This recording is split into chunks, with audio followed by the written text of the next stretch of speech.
If you've been paying attention over the last 48 hours, you'll have seen that US Special Forces, supported by the wider US military, has arrested, some would say kidnapped, the president of Venezuela and taken him back to the US on charges of narco-terrorism and money laundering. In the meantime, President Trump has said that the US will effectively run Venezuela until such time as some sort of interim government can take over, and that US resources, US companies will help rebuild the oil sector, which was once very productive but was left to rot and ruin by the successive socialist governments in Venezuela. Now, there's been a build-up of military activity off the Venezuelan coast, including the impounding of Shadow Fleet tankers over the last few days, and Trump has been making several quite bold assertions that he's going to get to the bottom of the problem that is Venezuela.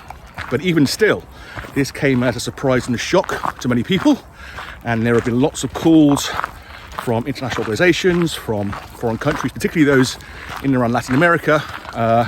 This was an illegal operation, and that Maduro must be returned to Venezuela forthwith. And within the United States itself, there are many, particularly those on the left, Democrats, who claim that this was an illegal act as it was not sanctioned by Congress. Now, whether or not this was an illegal act, it probably was. You just have to see Keir Starmer's reaction when asked whether or not he thought it was illegal, when he dodged the question, to know that it probably was. However, it's also probably irrelevant, because what's anyone going to do?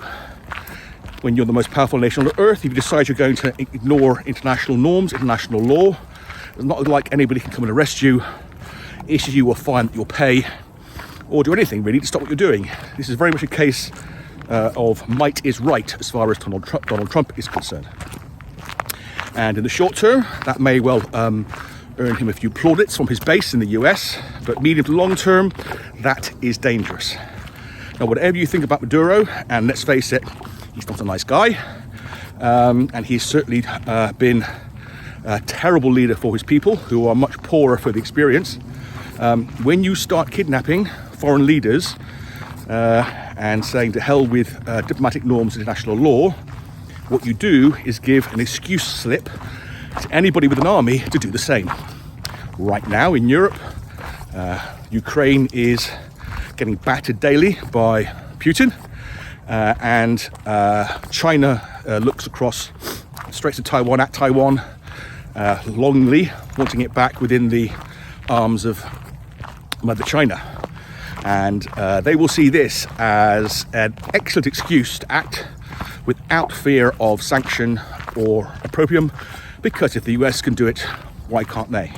And indeed, some middling powers, Iran, Turkey, Saudi Arabia, maybe others, may view actions by the US in similar light. If might is right, then who cares about civilization, civilized action? So how will this play out? Well, the idea that the US is going to be able to govern Venezuela is a complete non-starter. A couple of years ago, Maduro's predecessor gave his population something in the order of 250,000 Kalashnikovs, just handed them out. The idea being is that anybody who tried to take over, be it a right-wing opposition or a foreign power, would face a domestic insurgency such that they would never ever be able to do it. So how is Trump going to actually run Venezuela, having already said he is not going to put boots on the ground? Well, the simple answer is he isn't. What we're looking at is another failed state.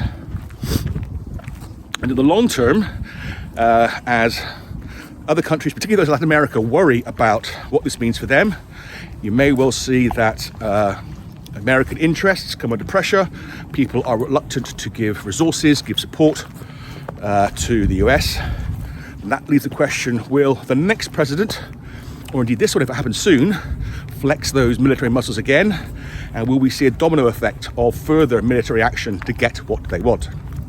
It's unclear at this stage which will happen, but without doubt we're entering a more dangerous world, and you can expect military budgets to rise as different countries see what's happening, see the threat unfolding, and decide that the only choice is to arm themselves against it. On that cheery note, ta-da.